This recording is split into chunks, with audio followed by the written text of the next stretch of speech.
Trump के ज़ाहिर अमेरिकी मीडिया के साथ के एक सेक्शन के साथ बहुत बुरे ताल्लुकात रहे ही हैं और आप एक अरसे से कवर करते रहे। आप जो आज मनाजिर देखे कि जिस तरीके से सेक्रेटरी दिफा गुस्सा हुए थे, फिर साथ में हमें नजर आया कि जो अमेरिकी जर्नल हैं उनसे इंतहाई सख्त सवाल कर रहे थे कि कहीं दबाव तो नहीं डाला। ये आपके ख्याल में जो ईरान के ऊपर अटैक किया है अमेरिका ने, उसके बाद ये सूरत हाल ज़्यादा ख़राब हो गई है? आपका अपना तजर्बा क्या कहता है और जो आज आपने विटनेस किया?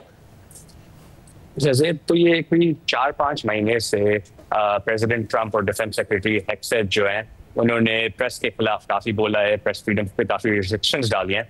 मगर मैं पेंटागन 10 साल से कवर कर रहा हूँ और आज जो ब्रीफिंग थी वो काफ़ी अनोखी थी और मैंने ऐसे कभी कुछ नहीं देखा। जो सेक्रेटरी ऑफ डिफेंस ने जो किया है वो शुरू से ही मीडिया के खिलाफ उनके ओपनिंग स्टेटमेंट में काफ़ी टाइम उन्होंने स्पेंड किया। 40 मिनट की ब्रीफिंग थी, उसमें काफ़ी टाइम मीडिया के खिलाफ बातें की। कहीं कहा कि जो इंफॉर्मेशन रिपोर्ट हो रही है, जो एंगल दिया जा रहा है वो एंटी ट्रंप बायस है। उन्होंने बोला कि मीडिया का हेट्रेड है ट्रंप के खिलाफ।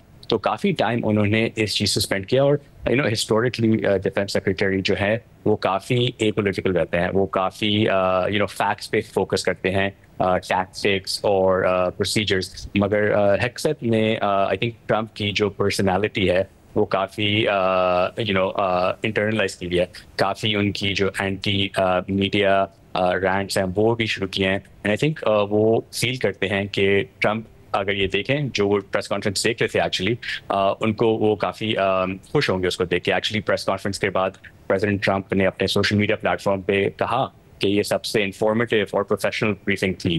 तो क्लियरली ये ब्रीफिंग ऑडियंस ऑफ वन के लिए थी और वो ऑडियंस प्रेसिडेंट ट्रंप थे। और क्या जब आप 10 साल से ये मामलात कवर कर रहे हैं, पेंटागन के मामलात कवर कर रहे हैं, क्या ये अनप्रेसिडेंटेड है कि इतना अमेरिकन मीडिया की तरफ से प्रेशर पड़ा कि जो क्लेम किया जा रहा है कि ईरान में इतनी तबाही हुई है उतनी नहीं हुई, फिर इंटेलिजेंस रिपोर्ट जो लीक हुई उसके ऊपर शोर मचा, जिस पर ट्रंप नाराज थे कि आज बाकायदा तौर पर जो chairman joint chiefs of staff हैं उनको टेस्ट फुटेज दिखानी पड़ी कि कितना ख़तरनाक होता है जो बंकर बस्टर बॉम्ब है GBU-57, और माजी में जब टेस्ट किया गया, क्या पहले ऐसा हुआ कि इस तरीके से फुटेज दिखानी पड़ी हो? जैसे ये एक इम्पोर्टेंट चीज़ है कि जो प्रेस ब्रीफिंग आज हुई थी ये प्रेसिडेंट ट्रंप ने कल अनाउंस की। ये पेंटागन का आइडिया नहीं था, ये प्रेसिडेंट ट्रंप का आइडिया था और उन्होंने खुद अनाउंस किया। और इसकी वजह यह है कि वो कल हेग में थे और ज़्यादातर क्वेश्चंस जो उनको मिल रही थी ये ईरान के बारे में थी। तो आई थिंक प्रेसिडेंट ट्रंप जितना एंटी मीडिया बातें करते हैं वो मीडिया का अप्रूवल भी चाहते हैं। तो आई थिंक उनके दिमाग में था कि मुझे इनका अप्रूवल चाहिए, दिखाना है कि सक्सेस, और मैं ये पेंटागन के थ्रू करूँगा। एंड पेंटागन का काफ़ी इंटरेस्टिंग रोल है इसमें, क्योंकि वो यूजुअली फैक्ट्स और फिगर्स और टेक्निक्स के बारे में बात करते हैं, मगर they were basically thrown into the political sphere. तो उनको भी प्रेशर फील हुआ प्रेसिडेंट ट्रंप की वजह से। और मीडिया का तो यही रोल है कि जो रिपोर्ट्स हैं, इंटेल रिपोर्ट्स या ना हो, उन पे रिपोर्ट करना एक्यूरेटली। अब हमारा ये नहीं है काम के कहें कि ये ख़राब था, ये नहीं सही था, मगर रिपोर्ट एक्यूरेटली। और एक DIA रिपोर्ट ने जो कल लीक हुई थी, हमने भी लिखा, वो कहती है कि इट इज़ पॉसिबल कि ये जो ईरान पे स्ट्राइक है उसका लिमिटेड सक्सेस था। एंड प्रेसिडेंट ट्रंप एक ऐसे प्रेसिडेंट हैं जो आई थिंक ब्लैक और वाइट में चीज़ें देखते हैं, या तो सक्सेस हुआ या नहीं सक्सेस हुआ, और उनके दिमाग में ये जो नैरेटिव चल रहा है वो सही नहीं है। तो मेरे ख्याल से काफ़ी रेयर है कि चेयरमैन जॉइंट चीफ्स जाएं, टेस्ट फुटेज दिखाएं। इनकी ये सेकंड ब्रीफिंग थी 4 दिन में। आई थिंक दैट शोज कि काफ़ी प्रेशर पड़ रहा है एडमिनिस्ट्रेशन में कि उन्होंने इतनी बड़ी स्ट्राइक ली और जो सक्सेस है वो इतना क्लियर नहीं। और क्या आपके तजर्बे में ये हुआ कि एक टॉप जर्नल को इन सवालों का सामना करना पड़ा हो कि आपने 3 दिन पहले तो कहा था कि असेसमेंट आने में टाइम लगेगा, अब आप इतनी जल्दी अगर असेसमेंट दे रहे हैं तो क्या आप पर कोई दबाव है, क्या आप पर दबाव डाला गया हो? इन सवालात का सामना किसी जर्नल को करना पड़ा?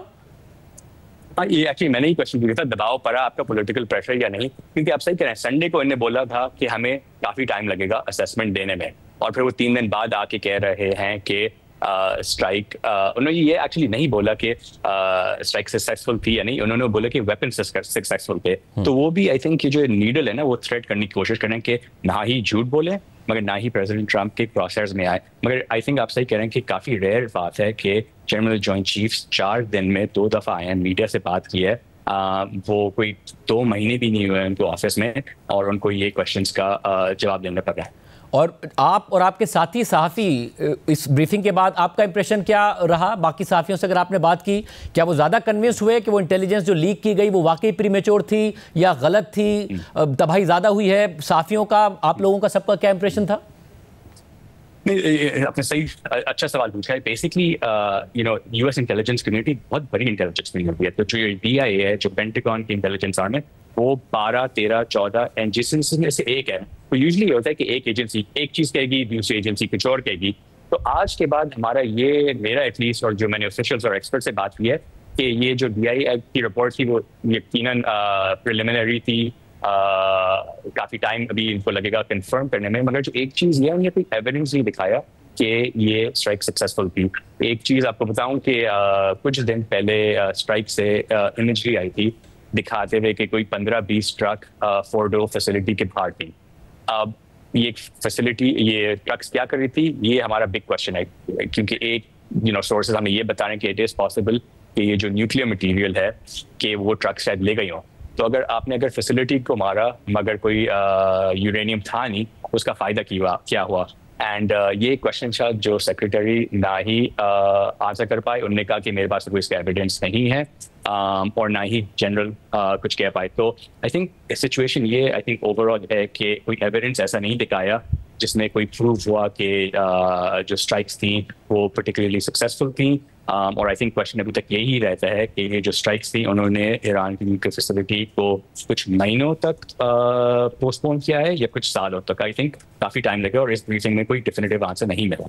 मतलब, और जो तनकीद नेतन्याहू पर हो रही है या फिर सदर ट्रंप पर हो रही है, उनके जो अपने हामी भी हैं, टकर कार्लसन हो, बैनन हो, इसके अलावा कुछ रिपब्लिकन्स हो, ये भी अनप्रेसिडेंटेड है कि इतना बुरा प्रेस मिला हो इजराइल को? नहीं, बिल्कुल सही है। तो ये जो जैसे पिछले हफ्ते इजराइल ने जो बॉम्बिंग शुरू की, उसके बाद रिपब्लिकन पार्टी की काफी एंटी इंटरवेंशनिस्ट स्ट्रॉन्ग आर्म है। आपने स्टीव बैनन की बात की, टकर कार्लसन की बात की, उन्होंने काफी जोरदार तरीके से बोला कि ये सही नहीं है कि जो हमने इराक में, यूएस ने इराक में 2003 में किया था वो सही नहीं है, और प्लीज स्टे अवे क्योंकि मिडिल ईस्ट में वापस फंस जाएंगे।